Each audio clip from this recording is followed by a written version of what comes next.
So what the hell happens with Venezuela now? Is it essentially now what, a colony of the United States with a gun stuck to its head, with the acting President Delcy Rodriguez essentially just a de facto puppet of the United States? Is that what happens?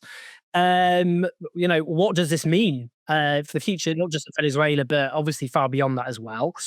There's no better person to speak to than Temir Porras, who was actually the former chief of staff to President Maduro, though, before he was president of Venezuela. He's a brilliant analyst, managing director of Global Sovereign Advisory. Temir, it's the big honor to talk to you. Great to see you. Thank you for having me, Owen. It's always a pleasure to talk to you. Always. Now we'll talk about Maduro and all the rest of it, because I know people will want to hear about that and what's happened with Venezuela in the last few years. So just so everyone's aware, we're going to come on to that. Just your response. Did you? I mean, we've had this build up for months. We've had Trump's threats for months. We had an oil tanker being seized by the United States. Did you expect this to happen? Well, given the anticipation, all the buzz around this military mobilization, the seizure of the cargoes, as you mentioned, it definitely was a scenario that one could anticipate. Nonetheless, the horrifying image of the U.S. military bombing your city and invading your country is never something I imagine you can be ready for. And there's always this shocking effect on your, I would say, dignity, love for your country, and and you think of all the principles you've stood for politically in the past, and see this unraveling is both a confirmation of the imperial nature of the United States and its global policy. It's a confirmation also of the nature of the current administration, because it must be said that it's not every day that any U.S. administration has intervened in Latin America, at least. So I think the region, as Venezuelans first, and the region has come to a moment of realization that we definitely have entered. I don't know if necessarily a new moment, but it's probably a return to experiences that we had in the 80s and before, during our life as independent countries. I mean, in the past with Western military interventions, people like you and I would have to sort of strip away the surface level rhetoric of the US about democracy and human rights and freedom and talk about what their actual motives are. But we don't actually have to do that under Donald Trump. Yes. I mean, he just strips away all of that. Exactly. I mean, that's the point, isn't it? He just makes it very clear this is about oil, and it's about strategy in terms of repelling, the particularly China as a rising global a rival global power, in terms of saying this is our hemisphere. Yeah, I mean the U.S. foreign policy rhetoric incorporates that idea that there is a hemisphere. I mean, I don't really know. I mean, geographically, I understand what it means, but they consider this thing they call the hemisphere, the Western Hemisphere. That's basically the American continent, as their backyard. And this is, again, a very Washington-centric view of the world, and people who are knowledgeable of geopolitics wouldn't be surprised that the US has that view. And it is also well known that there is a tradition in the United States started by the so-called Monroe doctrine of the 19th century, right after the wars of independence in Latin America, that asserted that basically America, the continent, both the country and the continent, was for the Americans, meaning that the European foreign powers needed to be kept at distance, and that this was their territory. to basically extract resources, decide the political feat of it. So it's nothing new, but in a way, it has been. Latin America has been, I would say, the collateral victim of this supposed retreat of the United States from, its global imperial reach, at least in rhetoric. Trump was elected on the predicament that he would put an end to foreign interventions. But when you mention that, the American public, the U.S. public, is thinking of Iraq, is thinking of that type of Afghanistan, those types of intervention. But rather, that energy somehow, that imperial ambition, is very much focused on Latin America. And I fear that the continent is going to suffer from that regained, again, version or regained actuality of the Monroe Doctrine.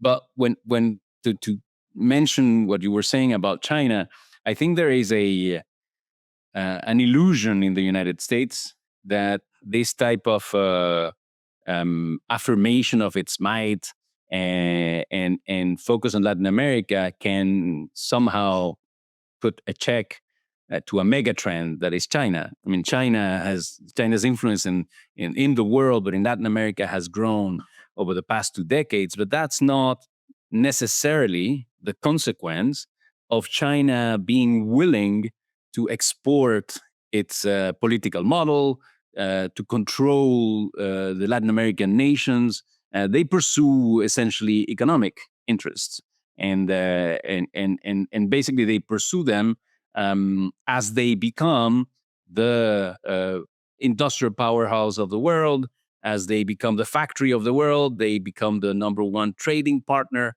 of most emerging nations and markets. But that is not the consequence of their political influence. That is just, the way the global economy has evolved and how China has risen. So there is a surprise. This is a somehow expected but surprising response, because whilst generating all these negative effects and aggression and suffering in Latin America, is probably highly likely to be ineffective, at least for the purposes that the Trump administration seems to be trying to pursue. Yeah, I mean, it's striking that the two-way trade between China and Latin America was 259 times larger in 2023 than it was in 1990. I'm just interested in what the hell is currently happening with Venezuela in terms of the US, because Donald Trump announced that the US is going to run Venezuela. And it also threw the right-wing opposition leader, Maria Machado, under a bus, who I have to say in quite a pathetic fashion has tried to hand over her Nobel Peace Prize. Yes. I mean, Tom Lehrer, the US satirist, famously announced he was resigning from satire when Henry Kissinger was given the Nobel Peace Prize. So, but I mean, nonetheless, she's offering it basically in exchange for Donald Trump escalating his war against Venezuela. It is, I shouldn't laugh, it's not funny, but it's a dark sort of situation there. But in any case, so the idea is that he's made a pact now with Delcy Rodriguez, who was the vice president and is now the acting president of Venezuela. And this was the deputy chief of staff, Stephen Miller, has said what this means in practice is we've surrounded them with our military. We have an arms embargo, an oil embargo on them. We control when the oil can get in, can get out. We control their economy. We say jump. They say how high. Is that what's happened? They're basically, this is how they're going to rule Venezuela. Well, what is true is that it is not possible to have a pact or to sign on to a contract when you have a gun against your head, and that is what is happening. So in the defense somehow of now acting President Delcy Rodriguez, she is dealing with a terrible situation where you have, as you mentioned, an army surrounding your country, an army that has already attacked, so it has shown that it's willing to enforce its objectives through military force, that it's ready to bomb, kidnap, kill, etc. And I believe that maybe this may sound a little pompous, but that the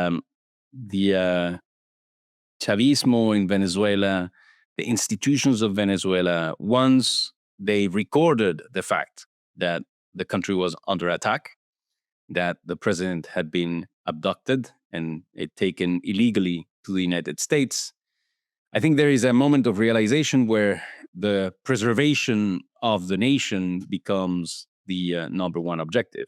You need to limit I would say, the devastating effects of what is going on. You need to put a stop to this type of conventional violence coming from the United States, in the sense of an army that didn't even put necessarily massively boots on the ground, but that dominated the air, bombed your capital, and abducted your president, but that is ready to escalate militarily. I mean, you need to deal with that situation, and that situation meant one, preserve what is absolutely fundamental, the existence of the nation, the dignity of the country, the unity of the military. Many people say, well, why didn't the Venezuelan military fire missiles against the Americans? The moment an army had such reaction, probably the response would be so overwhelming that the result would be probably the fragmentation, dissolution of the armed forces.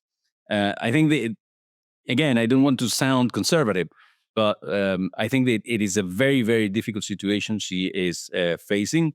And at the same time, because we're talking hard politics and crude geopolitics, the decision made by Trump, if he was running the country and he could do anything he wanted, he would probably not have chosen to leave the institutions in place. He would probably not have chosen Delcy Rodriguez. He would probably not have chosen a pathway that allows Chavismo to say, and rightly so, that the constitution of the Bolivarian Republic of Venezuela preserved what could be preserved, because it is the constitution of the Bolivarian Republic of Venezuela that says that the vice president becomes the president. It was the high court in Venezuela that authorized this. So there is I would say, a recognition also by the United States that yes, they may want to rule the country, but they can't.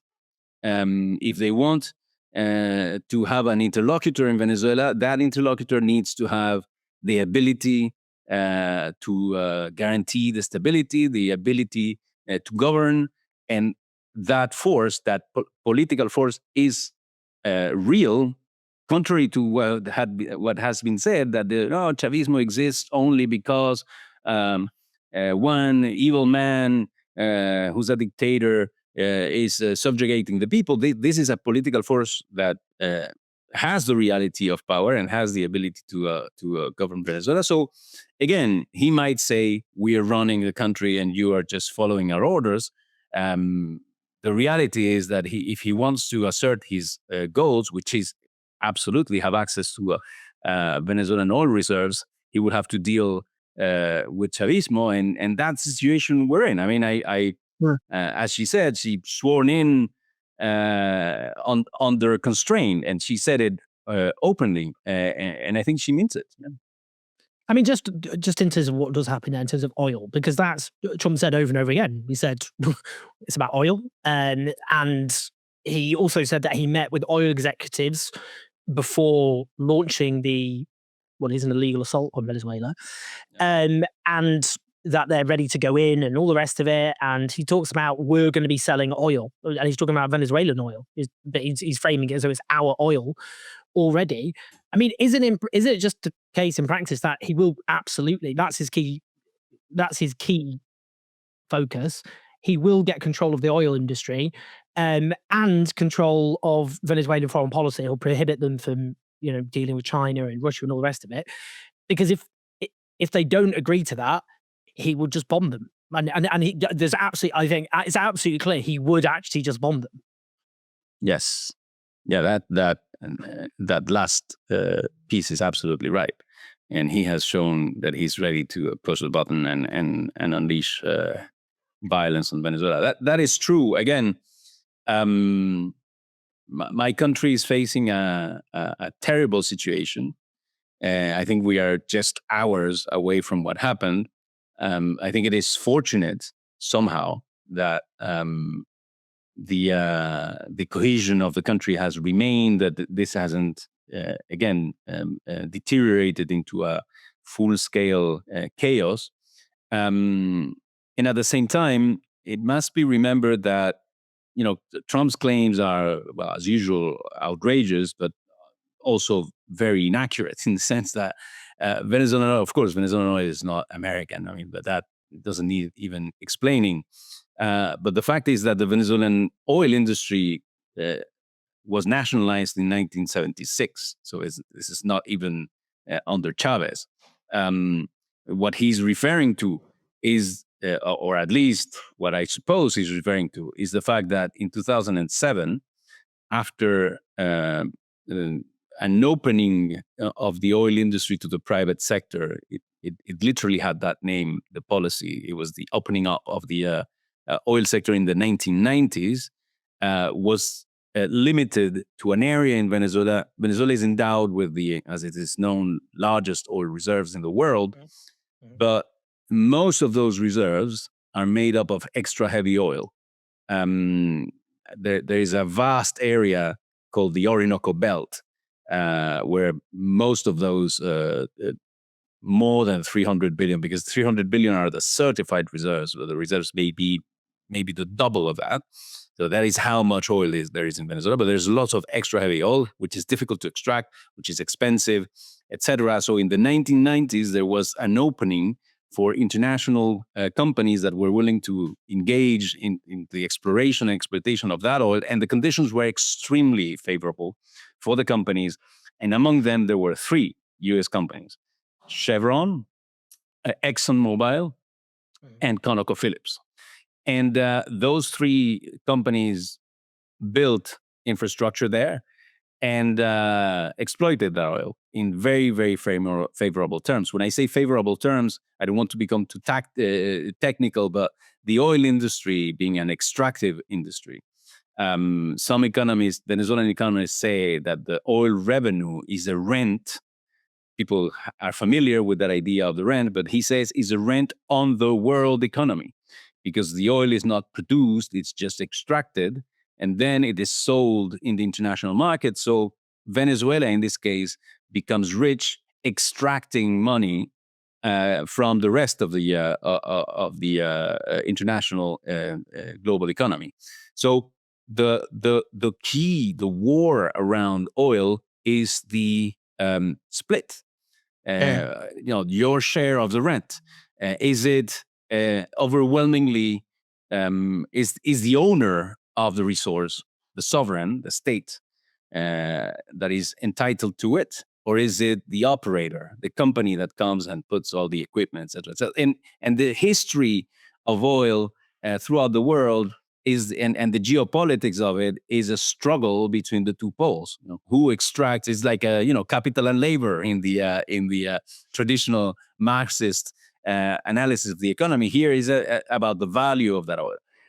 Then, coming back to Venezuela, what happened is that in 2007, the Chavez government of the time, of course, with its nationalistic view of the oil industry, changed the rules. There was a law passed in the National Assembly. This is also important to state. It was national law that in principle is mandatory for the executive, but of course there was coincidence between the 2 branches of power, passed a law that basically increased the royalties that went to the sovereign and made a deal that was more favorable for the state. What happened immediately after is that some of the companies accepted the deal, so they had to sign to a new contract, and some of them didn't. In the case of the US companies, Chevron accepted the terms. So the reason why Chevron is today operating in Venezuela is that a major US company accepted the terms of Chavez. it was ExxonMobil and ConocoPhillips that, for whatever reasons, decided these terms were not favorable, and they withdrew from the country. It was not Venezuela that kicked them out; they left Venezuela. And the point I want to make is that one company considered that these terms were commercially viable, therefore, probably less beneficial for them, but they were viable, and that's the reason why Chevron remained. So the thing is not black and white. It's not the U.S. companies left, and it's not they left because the government of Venezuela kicked them out. Chevron is there. So he's referring, I guess, to that with the little information and again the little interest that this man seems to have for details. But that is what they're affirming now. Of course, now they are in a position of imposing whatever favorable terms they have. But if I were to again be a little optimistic, the idea is, I mean, they may impose terms, but if those terms don't make, I would say, political stability, social stability in Venezuela viable, this choice of continuity and having a stable government, etc., is senseless. It doesn't have any sense. He will have to face also the reality that this is a country, this is a geography. If you want, there has to be a sense of cooperation, not of imposition. And it is interesting that interim President Delcy Rodriguez referred to the term, we will have to find balanced terms of cooperation.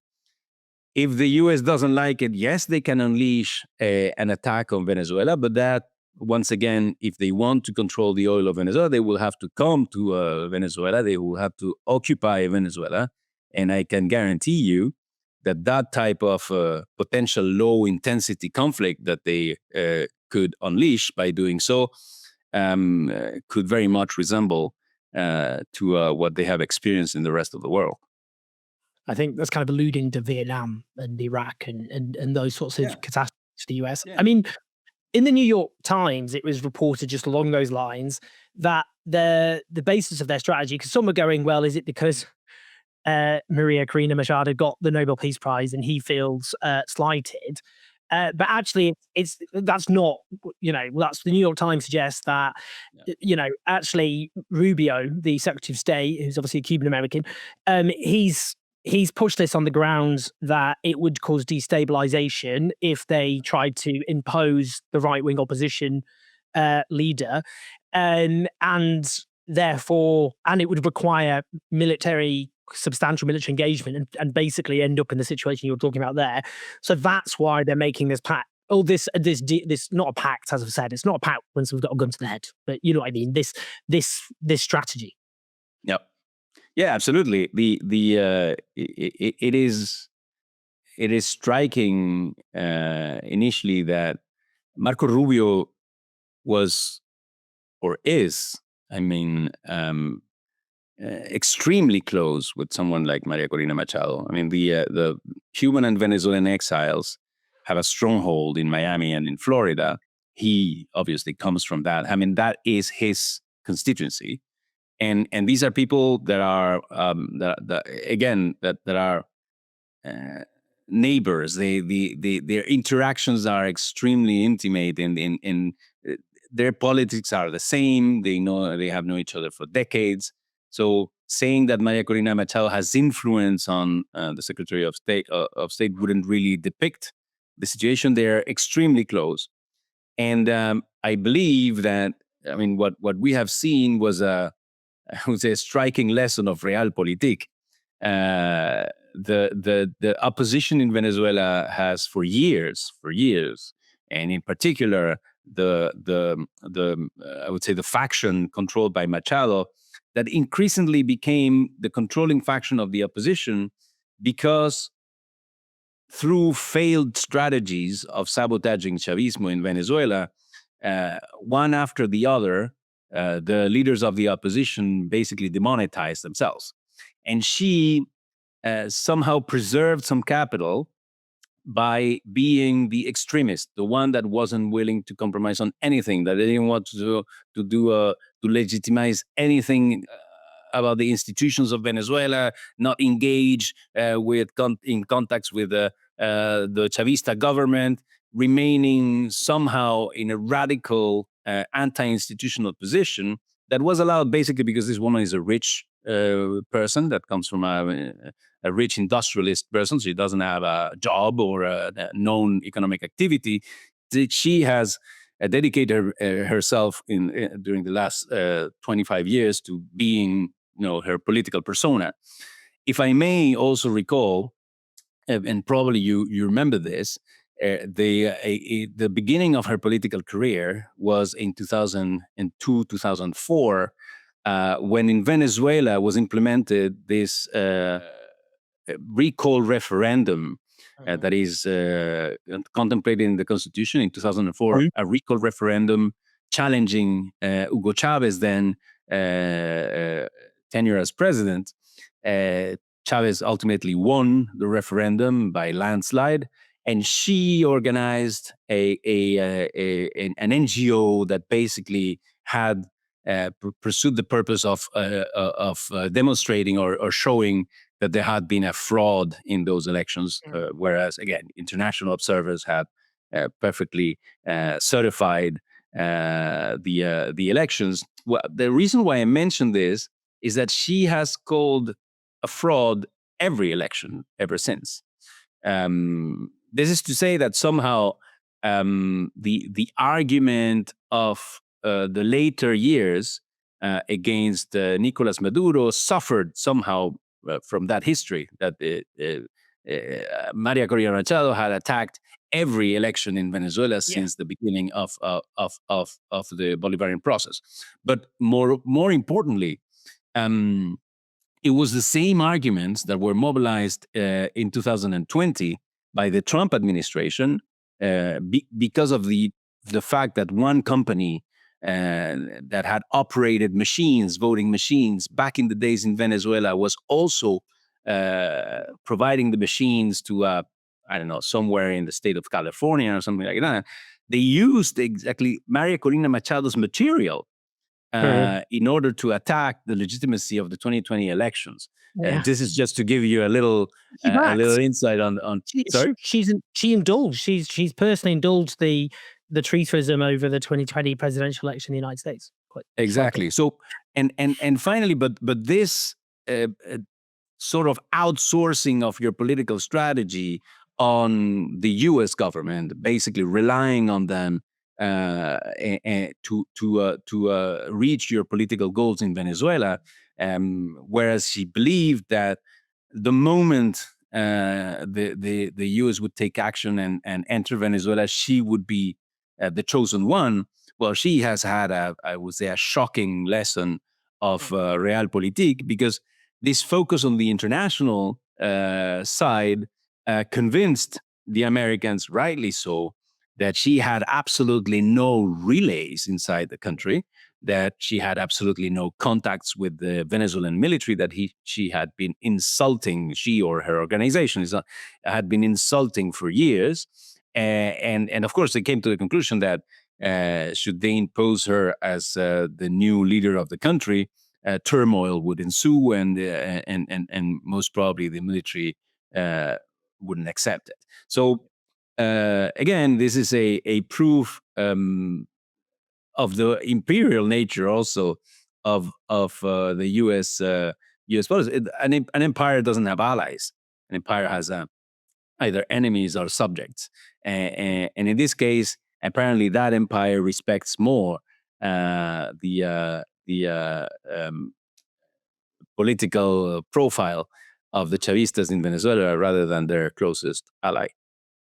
Before I just ask you about what's happened to the Bolivarian revolution, we talked there about elections. We'll just talk about it as well. But I mean, in terms of the charges against Nicolas Maduro, I mean, he's been arraigned in front of a New York Manhattan court on charges to do with drugs trafficking, all the rest of it. How do you respond to all of that? Listen, I think there is, in general, from the right and the far right, both in Latin America and the United States, and these two groups influence each other. Of course, there is an attempt that is not new to criminalize the left in general, and to change their.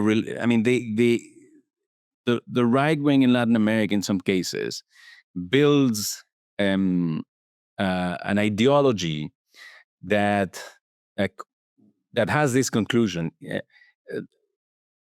being a leftist or a nationalist, national popular, as it is also called in Latin America, activist, is necessarily a criminal activity. So they're in the treatment of that amounts to treating you as an enemy and not as an adversary. So that is the root of the fact that, for instance, in the early 2000s, given the I would say the degenerative nature of the internal conflict in Colombia, we saw a shift towards the treatment of the guerrillas in Colombia, where certainly, again, the drug production is massive, and all sectors of the society are affected partially by it. I mean, the problem of the drug trafficking in Colombia is I would say transversal to the society, but there was an attempt to assimilate the action of insurgent movements to the sole purpose of drug productions, in order to build this character that doesn't have really a legal definition, or that is this narco terrorist character, right? And so, in order to have a treatment of any challenge to the status quo as a criminal activity. So I think that is the basis that has been existing. I remember in Colombia in the early 2000s, President Alvaro Uribe, who popularized that type of language, and the idea again that you need to treat a leader of an organization that challenges your policies in the region through law enforcement has, of course, a shaming effect and a reputational effect, if you were to use these type of. So it's part of the psychological war that surrounds the treatment of the problem. Then, of course, I mean, you can debate on this. I mean, I'm not an investigator, but I really struggle with the idea that a head of state, irrespective of his politics or whether he took an authoritarian turn or not, would, out of, I don't know, his malignant desires, incur into drug trafficking in a country. I mean, it is to be said that even though Venezuela is subject to side effects of course, of the drug trafficking, it is a country of transit. It is by no means a major producer of drugs. It is a country, again, where trade, air routes with the United States have been declining for decades, given the geopolitical situation. It takes large ships and ports and planes, and to ship important amounts of drugs. I imagine people imagine that most of the drugs enter the United States through bizarre means. No, they go through cargo, and they go through real ports, and they enter because of the corruption of customs officials in the United States that allow them in. It is not some phony, I don't know, Latin American vehicle or small boat or speedboat that brings all those tons of drugs to the United States. So again, I think this is, in general terms, and not only focusing on President Maduro, a shaming argument that basically allows to build a narrative of this long arm jurisdiction that is very, very American, saying this operation in Venezuela is legal because, one, it is legal in the United States. Again, probably, but I mean, the US territory doesn't cover Venezuela. So you cannot enforce your national law in a different jurisdiction. This is a basic principle. That is why there is something called international law. And second, it doesn't make it any more legal that you send some FBI guys in the delegation or in the among the troops to basically notify President Nicolas Maduro that he had been indicted in a New York court of law. Again, this is a vision. It's so U.S. centric, and of course there is all these show around, showing the man wearing these suits and in coffins, and I think that there is a disgusting attempt to bring shame somehow through the person of Maduro to Chavismo, the country, third world countries in general. And in the end, just a final remark, and again, it's irrespective of what people may think of Maduro, somehow there might be a backlash, right? The fact that somebody stands in front of that display of power can give a sense also of dignity and probably produce an effect contrary to what the U.S. government is seeking. In terms of Maduro, in terms of what's happened, I guess, to Venezuela, to the Bolivarian revolution. I was in Venezuela in 2012, October 2012. I was an election monitor, in fact. And that was the last election Hugo Chavez stood in. It was a few months before he died in office. And there's no question there that was a free election. The voting system made it impossible to falsify. From what I remember, polling workers were selected at random from voters, like jury service. Every polling station had a government, a pro-government, a pro-opposition election monitor. But the voting system itself was what was bulletproof, because you voted electronically, from what I remember, and then additionally by paper, and that was separated, and then they had to align. So you just couldn't rig the vote.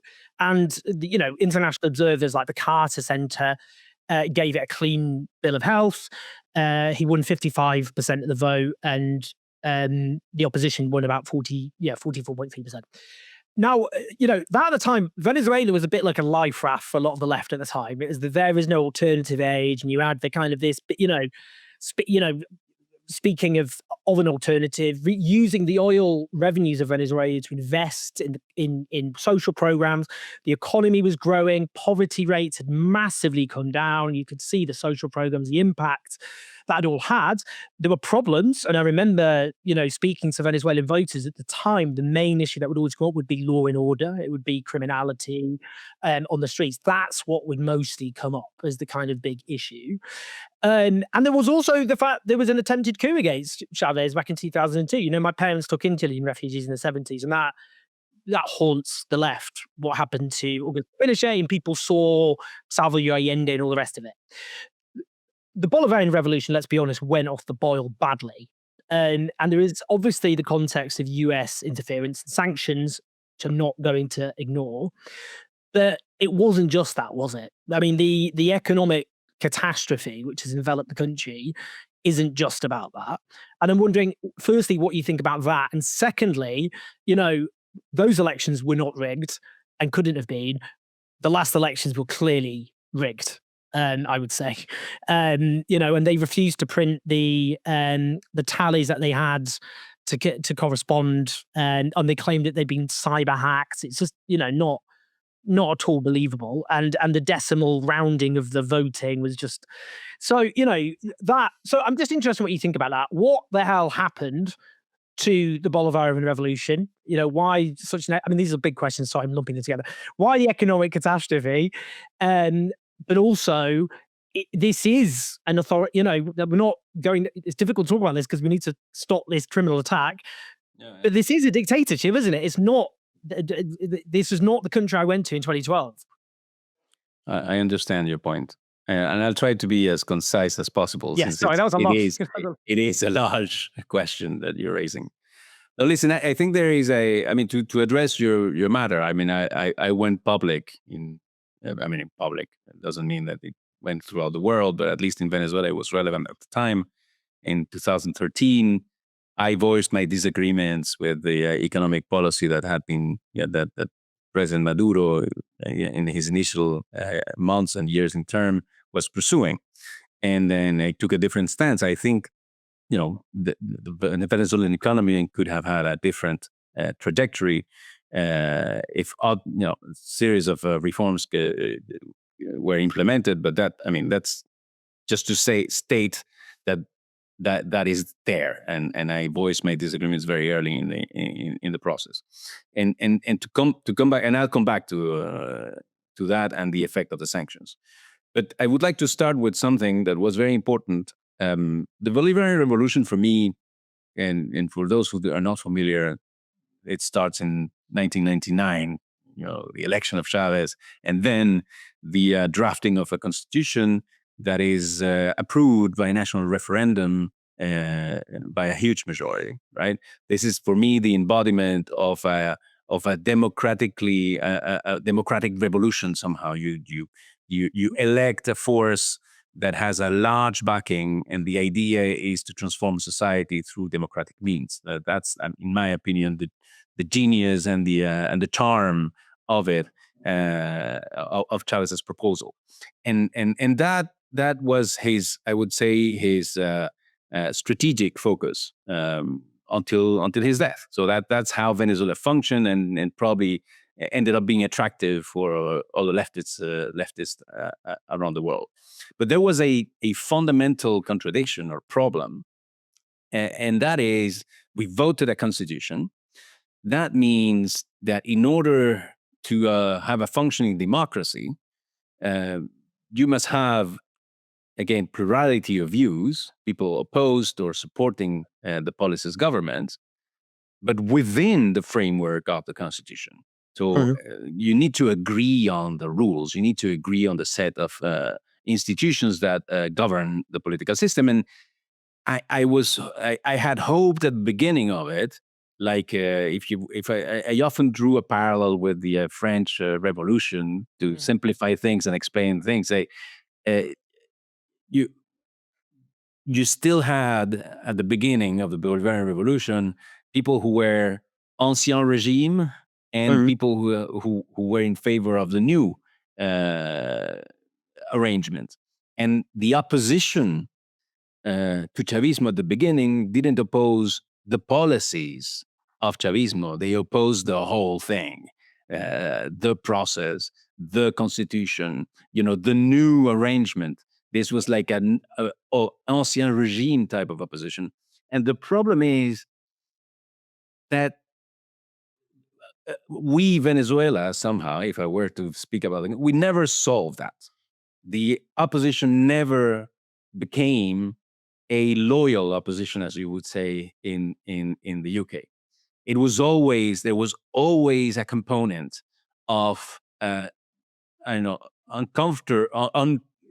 lack of comfort with the institutions of the Bolivarian Republic of Venezuela, and that is something that poisoned, if you will, the political life, and that gave to the opposition a sort of an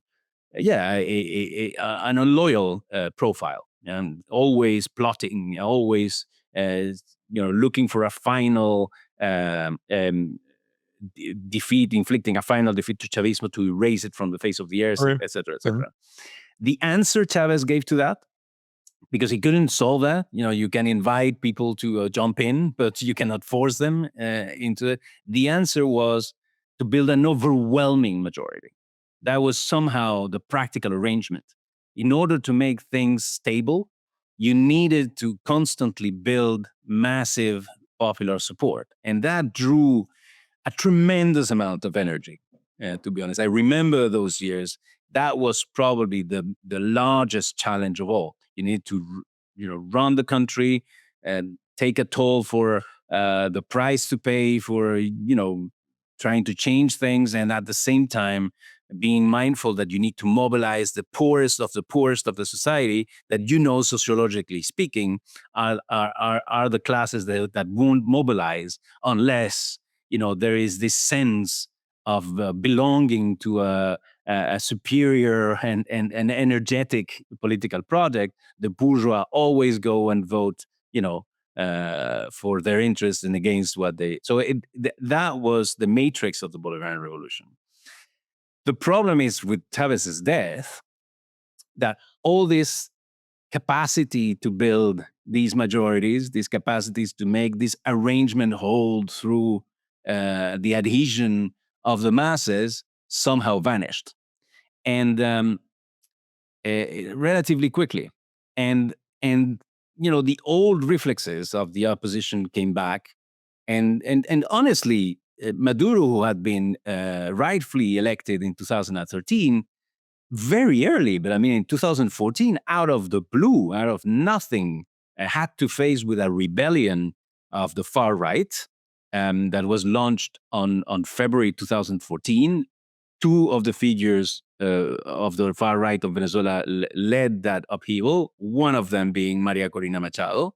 So from the very, very beginning, the tone was set that this thing would end badly for Chavismo. And so the combination of that situation and a set of policies that weren't effective very quickly cornered Chavismo. And the response to that was a response of, again, of resistance. We need to somehow preserve the continuity of the revolution by all means possible.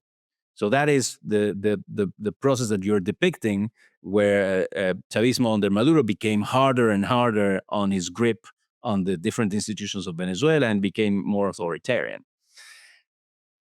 It must be said, though, that at the same time, because when I mentioned this upheaval of 2014, and I'll try to be brief, I don't mean to bore your audience, but the upheaval of 2014 against a legitimate president that was Nicolas Maduro at the time, a violent upheaval because there were dead people, but not only demonstrators. There were policemen, there were innocent people that were just passerby and were killed in a few dozens of Venezuelans died during that. That was the ground. Under those grounds, the government of Barack Obama decided to issue a decree declaring a national emergency in the United States that enabled them to impose sanctions on Venezuela. So it was upon that far-right upheaval, that violent upheaval, that the United States started implementing this maximum pressure policy on Venezuela. And the Obama decree that was taken in March 2015 is the legal basis for now and ever since the US governments to include in what they call these OFAC lists. They designate either organizations, meaning a government, a state-owned entity, a company, et cetera, or individuals. So the policy of sanctions had this original sin that it had emerged. So in the mindset of the Chavistas that were in power then, I was already out of office, there was a close link between the two. And it became very clear to me as an analyst in this case that there would be no democratic resolution, that there could be no democratic coexistence in Venezuela as long as there was this assimilation from the government of the opposition with the United States, and their enablement, the United States enabling the far right to fight against the government, and while implementing a maximum pressure policy. So, and this only escalated through time. In 2017, it was from 2014 to 2017, it was individuals who were on these lists. In 2017, it's Trump that imposed financial sanctions. So the Venezuelan state couldn't have access to foreign credit. This is an oil-producing country. So the collapse of the oil industry is not only the product of 2 or 3 guys who were bad managers. It's also the fact that an industry that needs to receive funding from the international economy in the billions every year could not just access, because the US sanctions prevented that from happening. And in 2019, the imposition of sanctions on the oil sector directly, with, you remember, the creation of this parallel government, and the sponsoring of this sort of puppet figure, Juan Guaido, that intended to create a challenge and fracture the Venezuelan state, provoking a fracture in the Venezuelan military, and then creating a situation of chaos and turmoil that would probably justify an intervention. So we need to remember that those were the conditions under which the power in Venezuela became more authoritarian. So I don't want, again, to give them a pass, but what was very clear to me, and again, this is just an analytical statement, is that an election under those conditions cannot be a free and fair election. I mean, you need, somehow there was this predicament in Venezuela that a negotiated solution needed to be reached, that the political forces needed to reach an agreement. But there was always a focus on the West, because the agreement for the West was, the result of these agreements in the minds of the Western powers could only be one, Chavismo leaving power.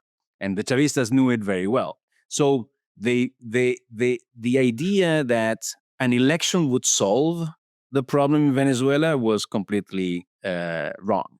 You cannot have an election. You cannot have an election under sanctions. You cannot have an election with candidates that don't recognize each other.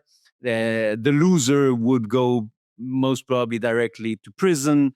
You need the pacified, a peaceful acceptance of democratic rules in order to solve things through an election. So again, I think there is a responsibility, of course, of Chavismo in it, but there is a contribution of the whatever you want to call it, international community, the US pressuring, because for them the only possible outcome of this process could have been the Chavismo out of power.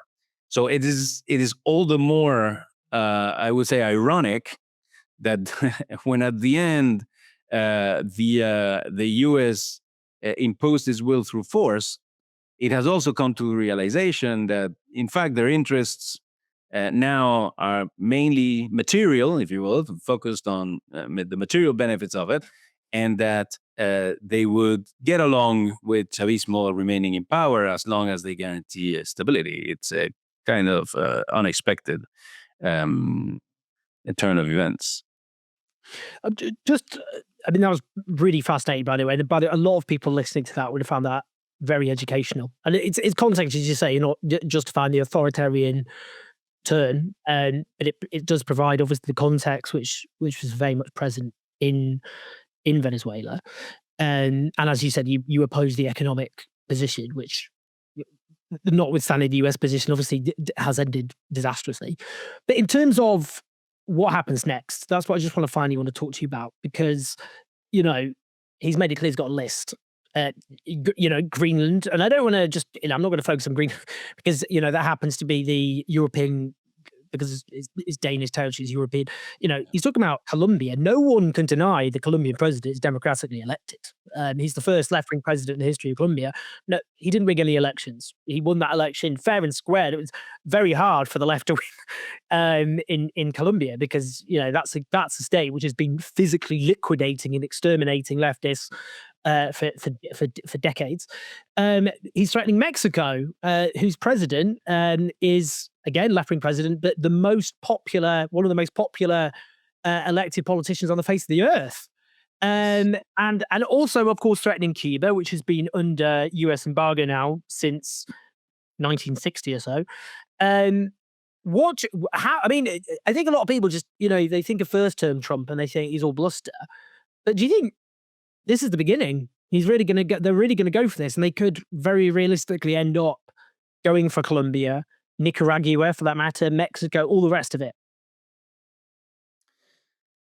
Yeah, absolutely. It's a terrifying moment.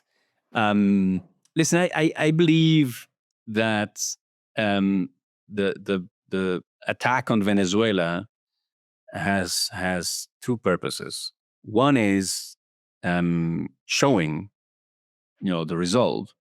We can do it, and second, as a corollary, is we rather not do it, right? So we can do it. So comply before we attack. I think there is a component of it because it is again. I believe that strategically, even though I again I would like to imagine such a scenario just as a Latin America.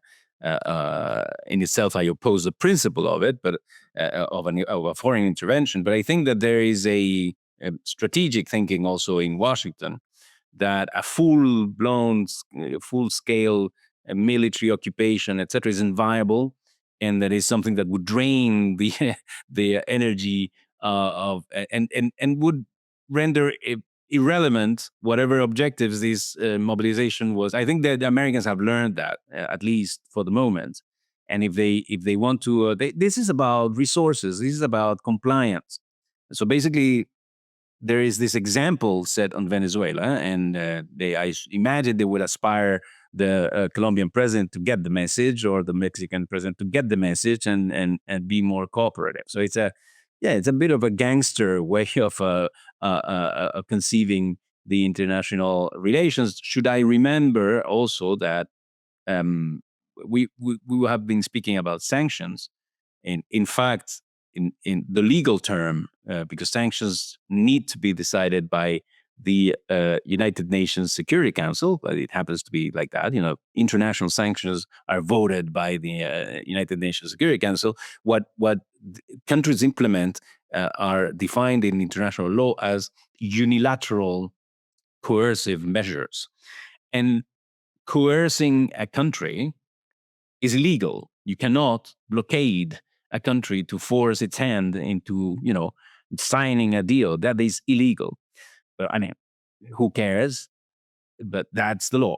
So I believe there is, yes, a risk. There is a danger. Um, um, I think the targeting, well, it makes it very clear that the targeting is political. So all the all the heads of state that you have mentioned are leftists. I don't see any, conservatives or capitalists on the list. So that's very, very clear. Uh, and even the targeting of President Petro of Colombia somehow again shows in a very, very clear fashion that this is not about how Petro is ruling his country. This is not about his legitimacy. This is not about whether he's democratic or authoritarian, because you can be judged authoritarian or democratic. Nonetheless, if you're a leftist and you don't comply with the U.S. orders, what awaits for you is the fate of President Maduro or the fate of Venezuela. So again, I think there is a component of intimidation. I imagine that the U.S. would rather not attack Colombia, but they are signaling that if it's necessary, they won't hesitate to do so. And again, it's not exactly the same, but this is an example, and it's it underlines also this, I don't know if to call it, this racist nature, or this, double standards that govern international relations. This is a signal sent to the Europeans. This is what we do in countries like Venezuela, right? Everyone say, okay, this is Venezuela. This is an authoritarian leader. You have listened to the justifications coming from Europe. Well, in the end, the guy was a bad guy. Well, but the fact of the matter is that the invasion of a country is illegal, and European leaders are not ready somehow to denounce it as such. And then Trump looks at them and say, okay, but now I want Greenland, right?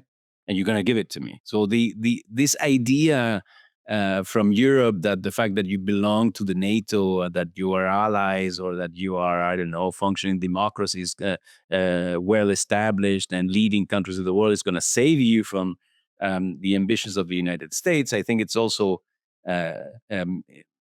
ever more clear that that would not be the case if the United States decides that, I don't know, Greenland belongs to them or needs to be under their control because of whatever reason they want to put forward. So I think yes, it's a very dangerous moment. I think there needs to I don't know if you can materially oppose it. I've seen your wonderful defense of the Palestinian people and your denunciation of the genocide. What I mean is we cannot prevent it materially from happening, but it needs to be said. It needs to be denounced. It needs to be documented. And in Latin America, I think there is a requirement for the current leadership, regardless of their political orientations, to come back to what was achieved at the in the early 21st century. May I remind that in the 2000s, it was with Hugo Chavez, yes, but it was also with Álvaro Uribe in Colombia. It was also with Piñera, a right-wing president in Chile, and the right-wing president of Mexico, etc. It was a combination of very diverse leaderships that basically managed to build, the Latin American and Caribbean community of states. That the problems in Bolivia back then, when there was stabilization, were solved through the South American mechanism called UNASUR, and that managed to solve the problems in Bolivia, among Latin Americans of diverse ideological beliefs. So there needs to be a reaction in the in the region. I think President Lula has a stellar responsibility, and he needs to step up. I don't know. I mean, he needs to do it, and to come to the defense of the president of Mexico, and inside his partners, if they are right wing, he needs to do whatever is necessary to bring I would say, unified, reasonable political response to the problem the region is facing with the threat of the Trump administration. Absolutely spot on. Fascinating stuff, and always fascinated by your analysis, which is, always a tour de force. So for everyone watching, do share the video, press like and subscribe and leave comments. That's good to get people to engage and watch, which is the whole point. But honestly, to me, it's been such an honor, and I think I speak on behalf of everyone who has listened. Very, very educational. It's a pleasure and an honor to be with you, Owen. Thanks for the opportunity.